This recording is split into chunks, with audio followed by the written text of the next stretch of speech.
Hi everyone, today we talk about explains quantum manifestation, why it's so simple yet nobody does it. Most people have heard of manifestation, the idea that you can bring your goals, dreams, or even realities into being through thought, intention, or belief. Popularized by books like The Secret, manifestation has often been framed in mystical or pseudoscientific terms. But what if we approach this idea through the lens of neuroscience, physiology, and psychology? What if we could strip away the superstition and ask, is there a biological basis for this phenomenon? And more importantly, if the principles behind it are so simple, why does almost no one actually succeed with it?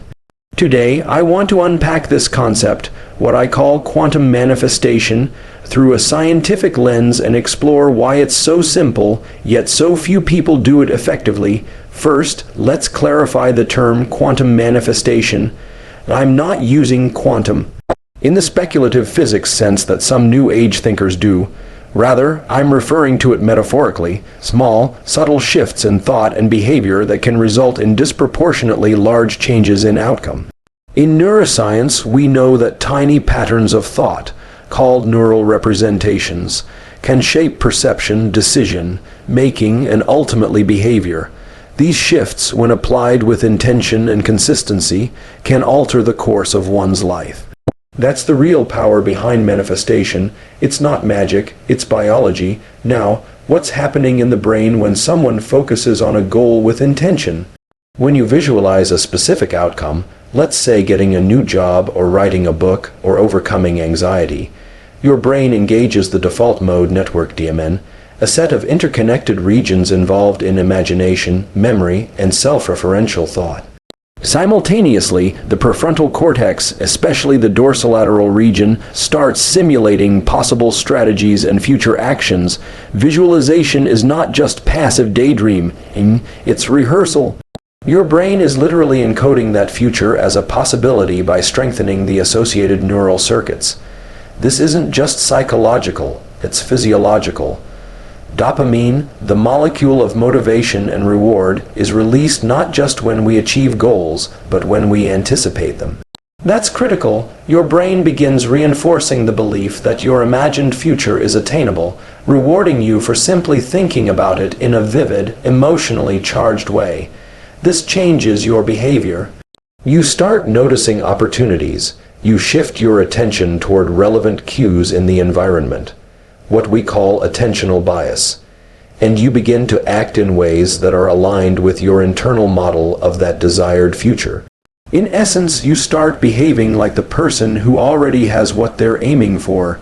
So if all of this is true, if the science supports that visualization, goal, setting, and belief can change our neurobiology and behavior, then why don't more people do it? Why isn't everyone manifesting their ideal lives? The answer lies in the simplicity of the practice and the biological resistance we all face. Let me explain. The brain is an energy, efficient organ. It doesn't like change. It prefers patterns, routines, and predictability. When you attempt to install a new vision or goal, especially one that doesn't match your current identity or experience, you generate a kind of internal conflict. This triggers the amygdala, part of the brain responsible for threat detection, and activates stress responses. Doubt, procrastination, and self-sabotage aren't character flaws. They're physiological defense mechanisms designed to keep you in homeostasis, or a state of internal balance. On top of that, the absence of immediate feedback is a major barrier. When we manifest something through thought and visualization, there's often a time delay between mental effort and physical result. Unlike touching a hot stove, which delivers instant feedback, manifesting a long-term goal, like healing from trauma or starting a business, requires enduring uncertainty. The human brain is wired for short-term rewards, and this lack of immediate gratification makes it hard for people to stick with the process. This is where most people give up. They try manifesting something for a few days, maybe a week, and when they don't see results, they revert to old patterns. But here's the key insight. Neuroplasticity, the brain's ability to change, requires repetition. Just as physical muscles grow through repeated resistance, neural pathways strengthen through repeated thought and action. If you rehearse a mental image daily, pair it with emotion, and act in small ways toward that goal, you begin reshaping the neural architecture of your brain. One of the simplest yet most powerful practices I recommend is called intention setting with behavioral alignment. Each morning, spend 60 seconds vividly visualizing a specific outcome. Not just seeing it, but feeling it. What it smells like, sounds like, feels like.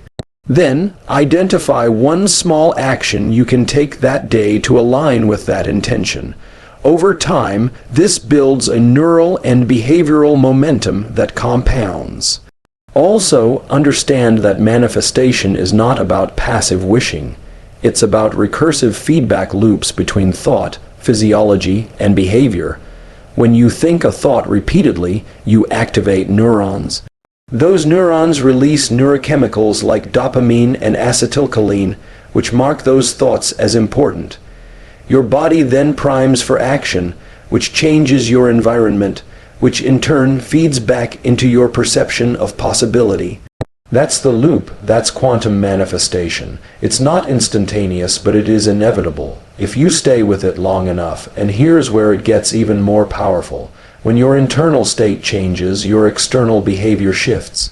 You carry yourself differently, you speak with more certainty, people respond to you in new ways. Opportunities that once seemed out of reach begin to seem realistic.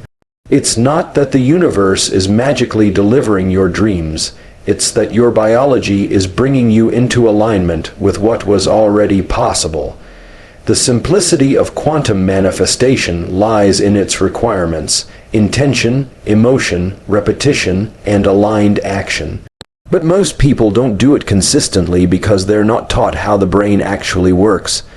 They think manifestation is a belief system or a superstition, rather than a biological process rooted in the neuroscience of attention, emotion, and behavior. That misunderstanding prevents them from committing long enough to see results. So if there's one message I'd leave you with, it's this: manifestation is not a mystical phenomenon, it's a biological one. Your thoughts are real physical patterns. Your attention is a limited but incredibly powerful resource. And your nervous system is designed to wire itself based on what you focus on. If you can direct that system with intention, clarity, and persistence, you can literally reconfigure your perception of reality, and in doing so, change the outcomes you experience in life. Quantum manifestation is simple. But just like breathing, sleeping, and exercising, simplicity doesn't mean easy. It means you have to do it deliberately, consistently, and with patience. And if you do, your brain and your life will follow. Let me know if you'd like this broken into slides, converted to a video script, or adapted to a different tone, more spiritual, casual, etc. Manifestation is rooted in neuroscience. Not magic. Visualization activates brain regions like the default mode network and prefrontal cortex, rehearsing future outcomes and making them neurologically real. Manifestation is about wiring your brain for specific goals. It's not mystical, its biological thoughts trigger neurochemical responses that drive behavior. Focusing vividly on goals releases dopamine and acetylcholine, which enhance motivation, attention, and learning. These chemicals prime the body to act in ways that align with your mental vision. Creating a loop between thoughts and behavior, your brain resists change. Due to homeostasis, the brain prefers routine and safety. When you visualize a future that doesn't match your current reality, internal resistance activates the stress system. This leads to doubt and procrastination, biological defenses, not personal failure. Repetition and emotion create lasting neural change like muscle building. Manifestation requires consistent, emotionally charged repetition to rewire the brain. Without this, neural pathways fade. With it, they strengthen and influence perception and decision making. Simplicity doesn't equal ease. It requires daily practice. Quantum manifestation is simple: clear intention, strong emotion, repeated visualization, and aligned daily action. But most people don't follow through long enough because they underestimate how powerful, but gradual, neuroplastic change really